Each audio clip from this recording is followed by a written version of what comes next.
Alright, gonna open the hood on this 71 Mach 1. It's got the 429 Super Cobra Jet option, so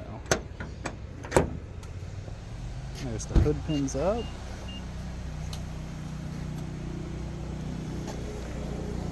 And I'll be honest, I think that's it. There it is. I'm gonna need two hands.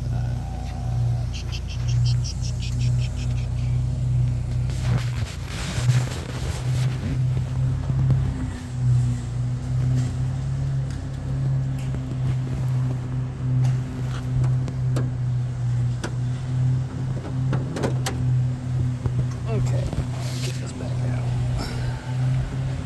Fantastic. Yeah, sort of a trick to record and open on this one, but not a problem if you've got two functional hands. Woo! Sure is pretty. It's got the sealed breather up against the ram air.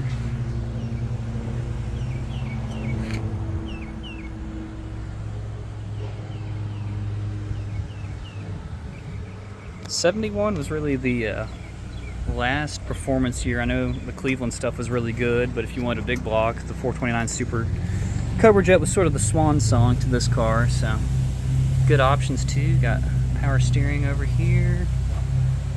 Actually, that looks like it is power steering, which not bad. Not bad at all. And then power brakes as well, so yeah, sweet little setup. And you know what? This one's a great cruiser because it's got the automatic in it, so.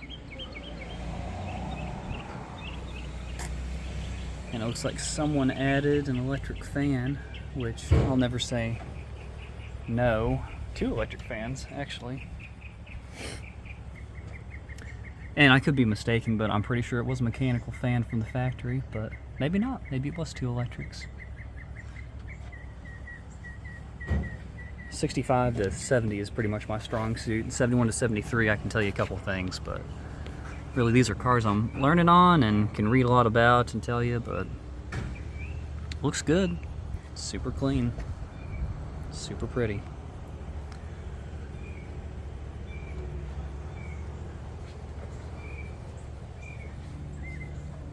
All right, we'll move on to cold start in a minute. All right, on the interior here, they call this ginger, but it honestly looks more like a light brown than a red, if you ask me. Although I guess real ginger isn't really red anyway, so.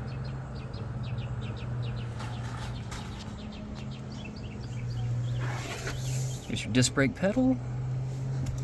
Got some aftermarket gauges in here for oil pressure, and got a tack up here. Oh.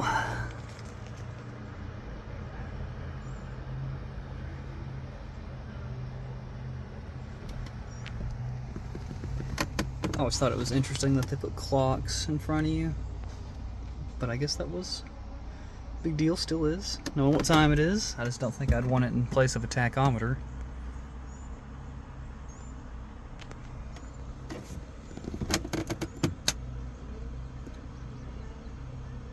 And this is one of those aftermarket radios.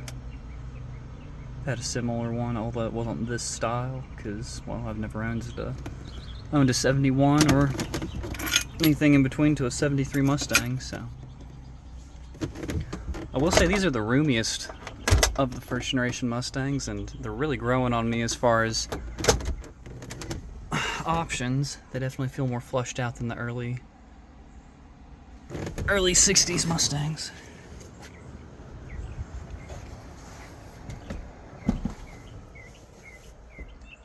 Fold down rear seat.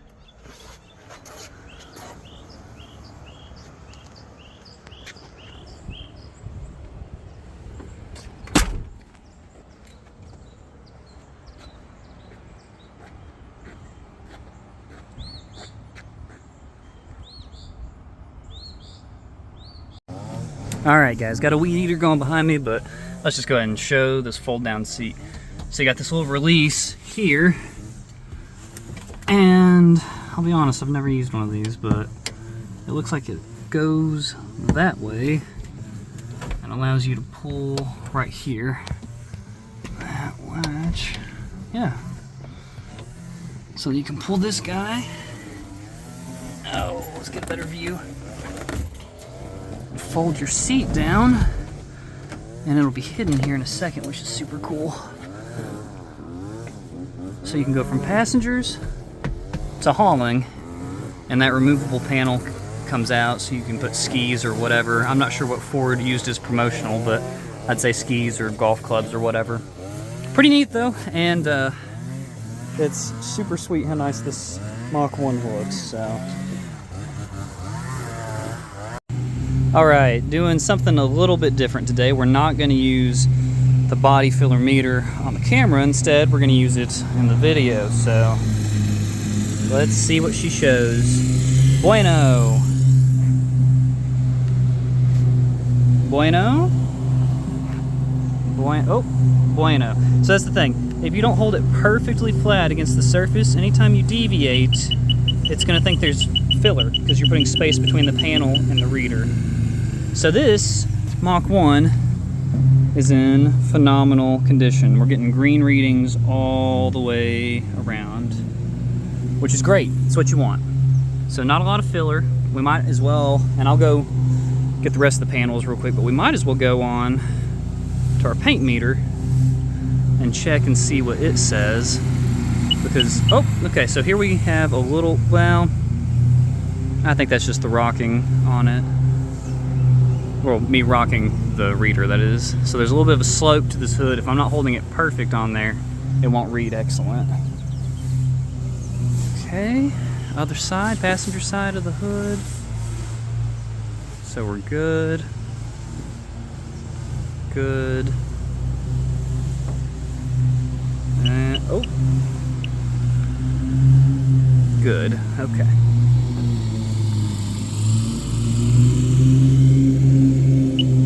Nope, that's me. Sorry. Videoing and doing this. I guess that's the reason I use the camera most of the time. Got green. And just so you guys see, so whenever you hold it away from anything, it'll say about a 1/4 inch or more of filler. There we go again. And I calibrate this every time I get out to the job site just to make sure we're reading right. So this is as good as it gets, at least for people on a DIY or like a entry-level professional stuff. I really don't know what else you would do beyond this. This is something that I've seen body technicians recommend for classic cars. So yeah, other than stripping the car and actually, you know, going down to the metal and then measuring your paint coat thickness and then your filler, I'd say this is as good as you're gonna get. Anyways, I'll put the link in the description if you guys want to check out this product. It's pretty useful when you're buying your own cars or if you work on cars for a living. Dadgum. See, there's already grass shavings from where they're mowing today. Oh well, we'll get it out of here soon. Green, green.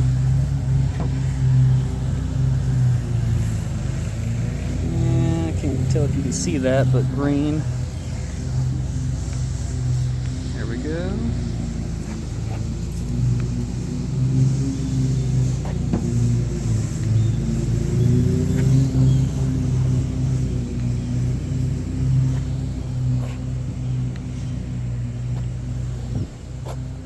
Okay. And I'm gonna call this, oh, well that actually is a little bit of filler because I'm flat against this and it's right here about the middle of the door. 1/16 of an inch is nothing to really worry about. It's acceptable and it is just in that one spot, so we'll slide the meter. It's got a felt pad, by the way, so it won't scratch the vehicle.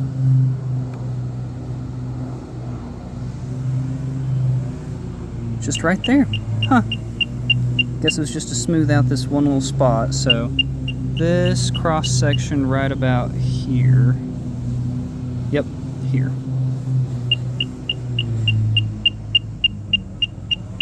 Okay, so it's taller than it is wide. It looks like it's about About that much, so about the width of the, whoop, sorry.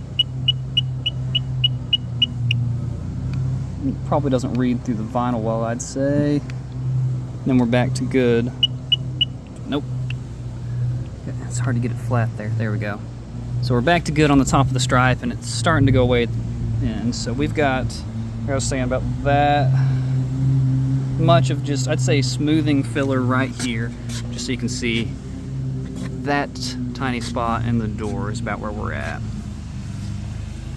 So yeah, looks like this is a pretty clean bill of health.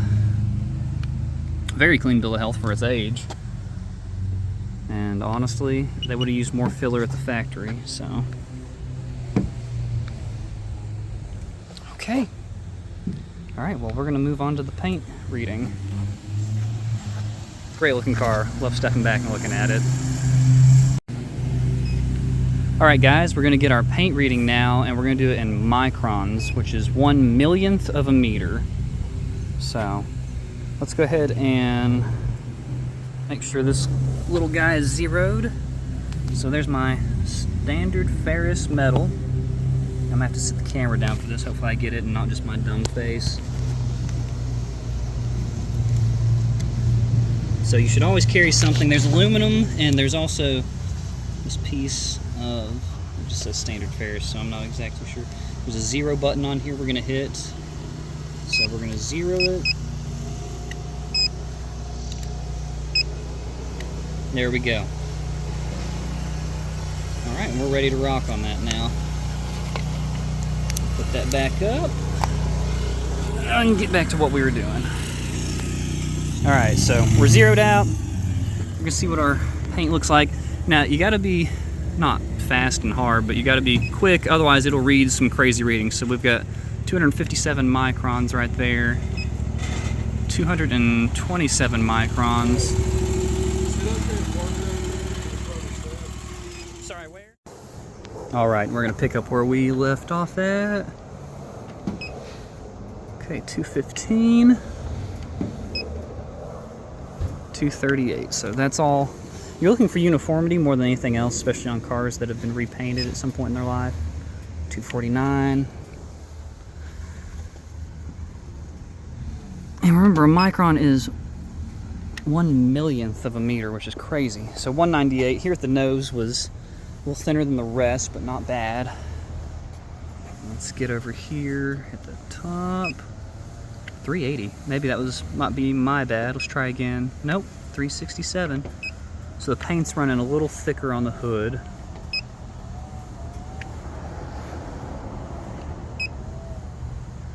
And you know, a lot of it depends. If it's a frame-off restoration, they'll pull the car apart and they'll paint.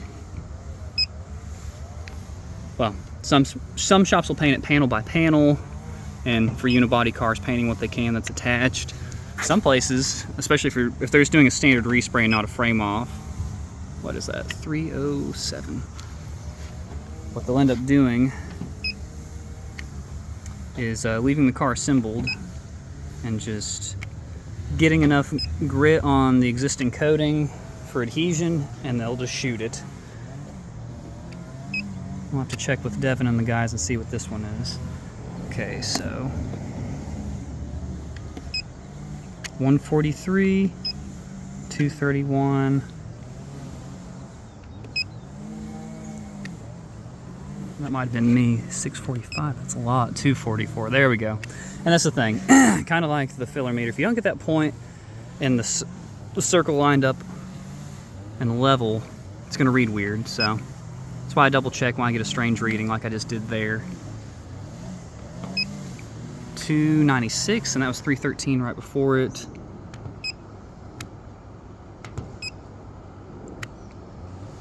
.208, 223.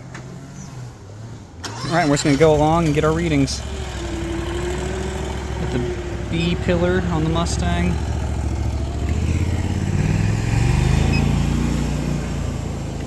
.314. 273. So definitely some variance, and part of that's going to be how it runs, how it dries. This is not. It's a pretty paint job. It's great for driver quality, This is not glass. Oh, sorry. There we go, 248. And that it's just sheen, shining. And I mean, it's got good sheen, but I'm not gonna see a perfect reflection of myself. I can see myself in it. It does look like it cleans up pretty good. But just going down the line of what to expect. 221. And deck lid, we've got 215. 228.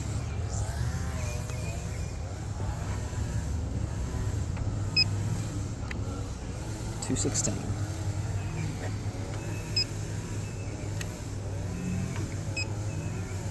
271 and 306. Oh goodness, I hope that was me. No?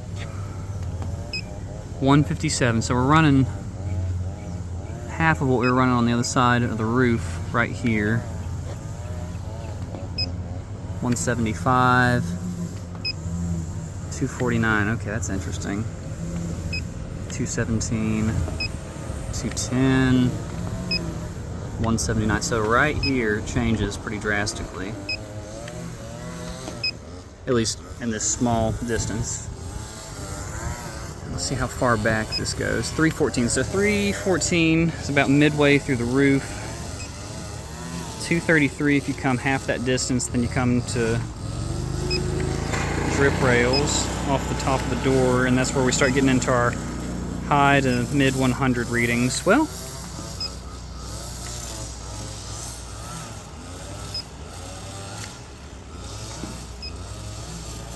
yeah, 180, 190, 199, 183. Okay.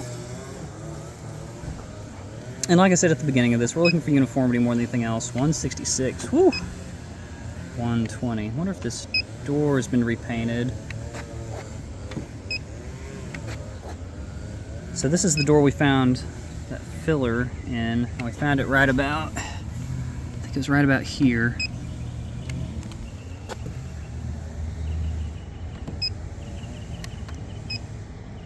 Yep, right about there. Good grief, that's much higher. So this is where we saw that good bit of filler. Well, I say good bit. It was acceptable limits, but the rest of the car was, you know, clean bill of health, very little filler. So right around here you've got 767 microns on the, good grief. I think just for the sake of knowing for sure, I'm gonna recalibrate real quick. That's 1360, so let's make sure. Do a quick recalibration. Just make sure our 0 is actually 0.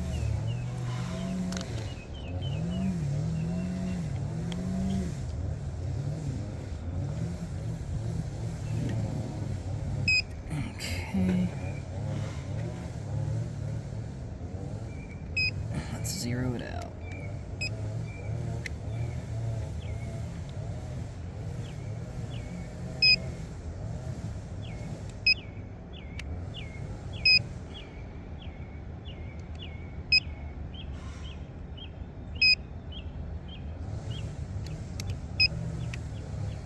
Okay, well 0, 0, just checked that. And you can see, so it's holding the last reading, which is 0, 0. Now let's go back to midway down this door and see what we get. 892. 1010. Okay, wow. 967. 595. So right here, which is honestly, so there's a scratch right here, and I'm wondering if that's, if there was a door ding that happened, because it's, something's been smoothed here. There is a very little amount of filler that's showing up. So, and that's also where we get our highest reading that we've seen, up in the 1000 micron range. 1058. Anyway, so this is a spot that we're going to note in the report and tell the customer. This Mach 1 looks really great everywhere else. There is quite a bit of variance in our paint readings, but I guess it really depends on how they painted this bad boy. So And for what it's worth, we'll point out some standards across the board.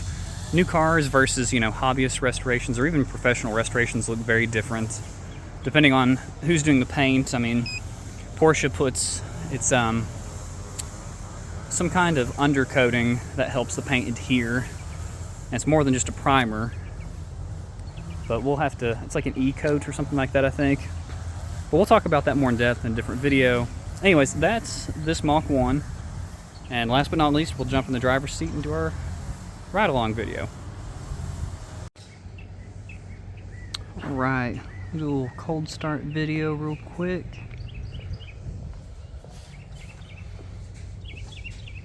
Alright. Hand on the exhaust, hand on the valve cover. Down there. Alrighty. Let's get her started up.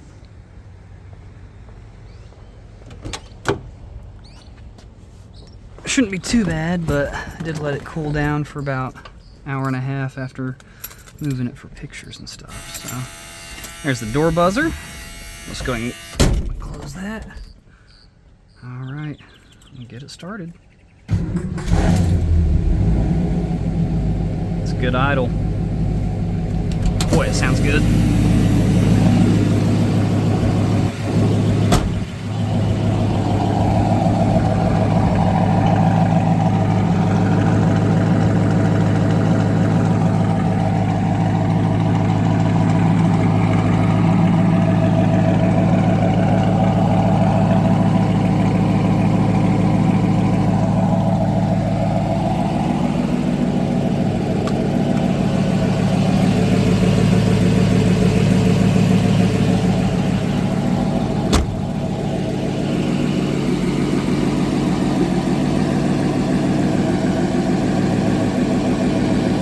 Alright, let's close the hood and get going.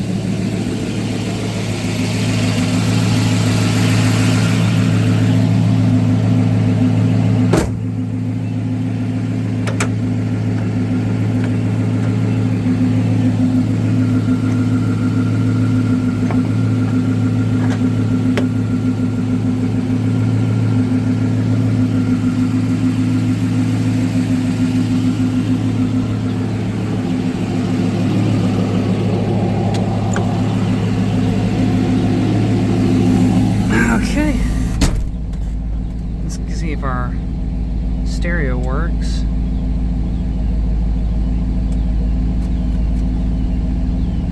Alright, stereo does not work.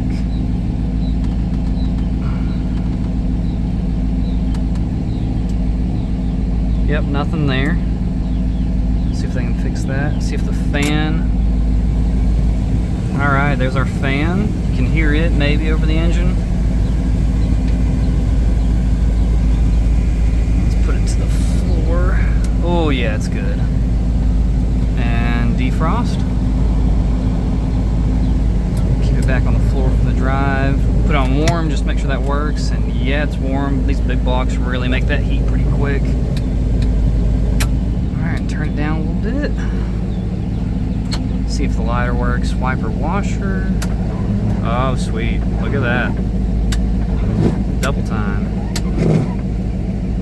Sounds like I might need new wiper blades. Alright, let's check our lights real quick and jump out of here while the lighter's cooking.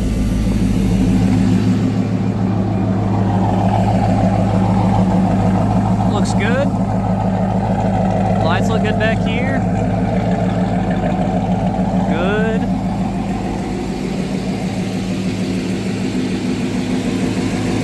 That guy's good too, and what we got?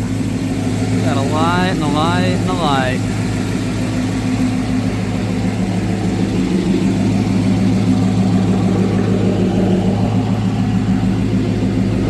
Alright, lights work. That's fantastic. I'll turn those off. And there's the vent pull. Test our little emergency brake right there. Excelente.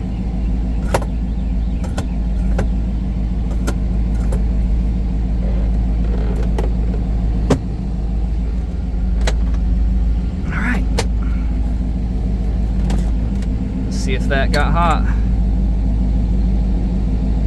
Yep, pretty warm. I mean, I'm not going to touch it to make sure it's scalding hot, but I'd say it was going to get there. Okay. Now let's buckle up and head down the road.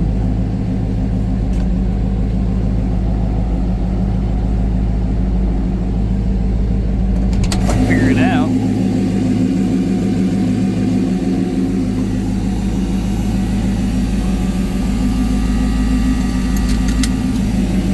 All right, buckled in. Big fat hen.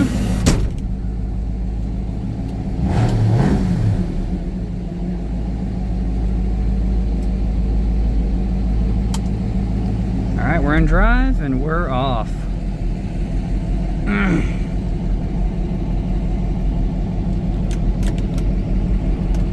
Okay, let's go. Blinkers are working. Now we're gonna head right.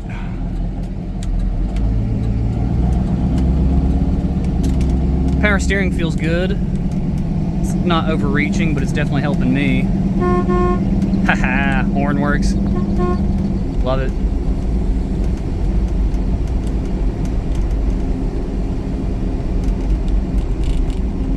And I'm really appreciating those power brakes right now. They're doing some good work on this little hill.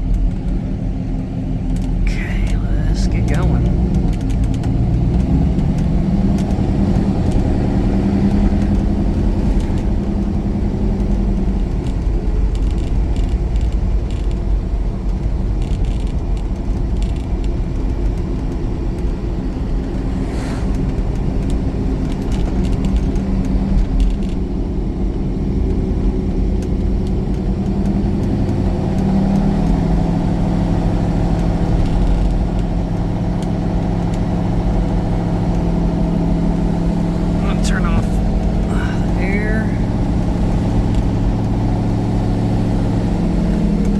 Vent. There it is. Boy, I love that air. Those vents are just cool. They work so great. Alright, let's turn up here and do our crank to crank real quick.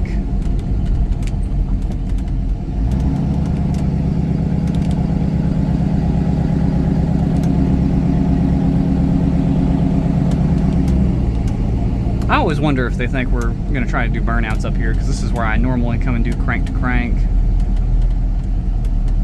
So there it is. That's crank this way. Good. No binding. No complaining.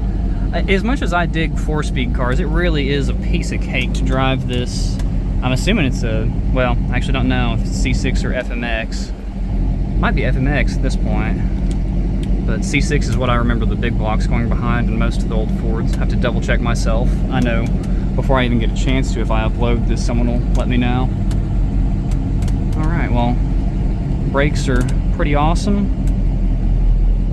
So is our crank to crank steering. I wish I could get the seat a little bit closer, but we'll make it work. Alrighty. We'll just follow the Subaru.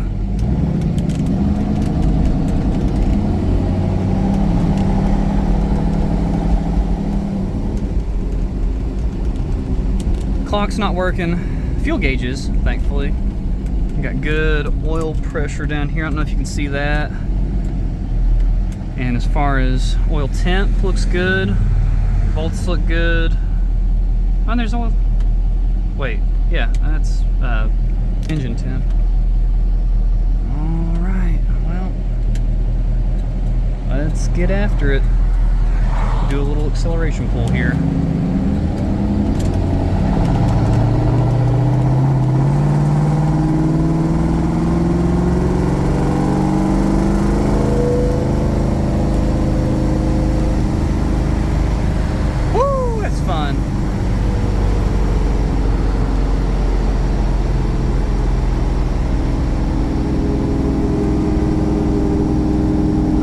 Drop it down to first when we turn around and manually shift it to second. Give it a little punch.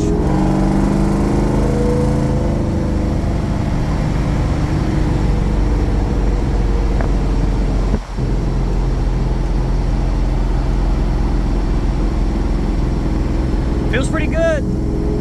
I'm feeling a little bit of vibration from the back, so I might have to ask about that, although it's not crazy. That might just be, honestly, exhaust. This thing is fantastically loud, but I guess you got to be into that. I do have the window down too, so I guess that's worth noting. Right. Yeah. I think it's just the exhaust.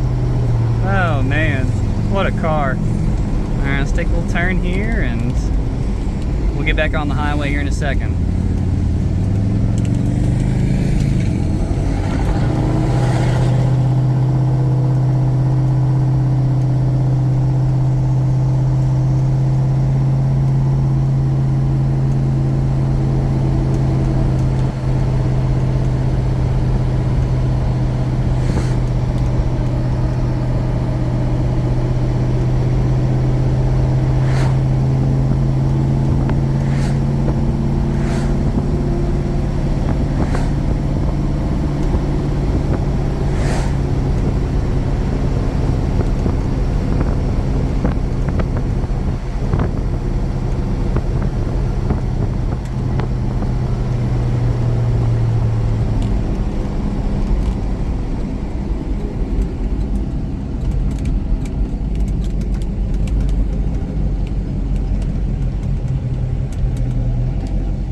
Let's drop it down to first.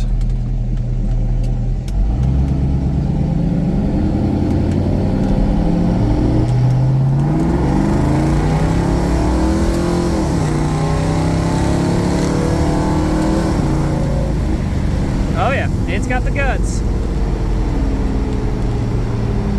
Boy, it sounds good too.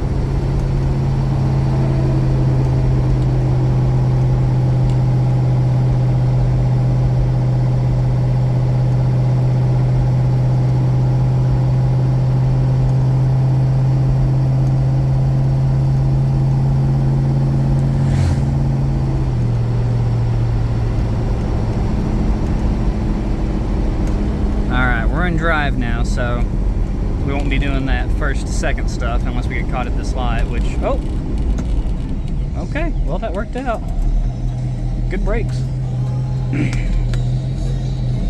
Really good brakes.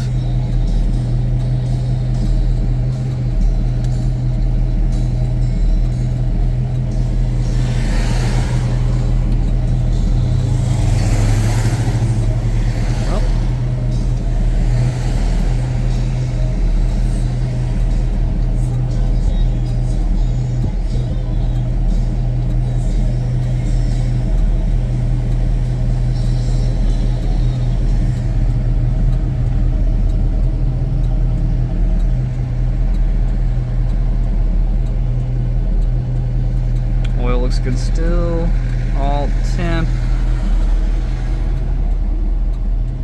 Oil pressure still looks pretty good too.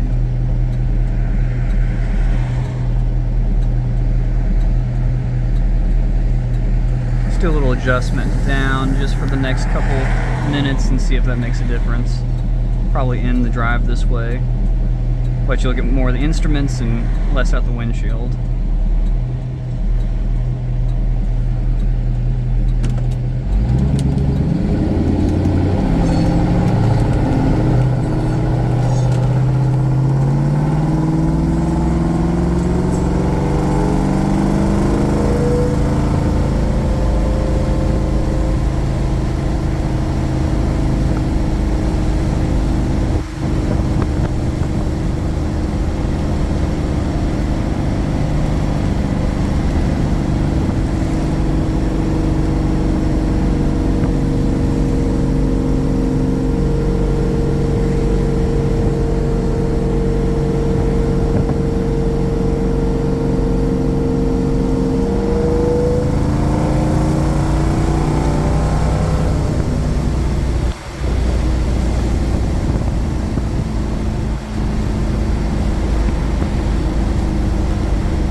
Really is a great driver, and I mean, it just makes such a great sound.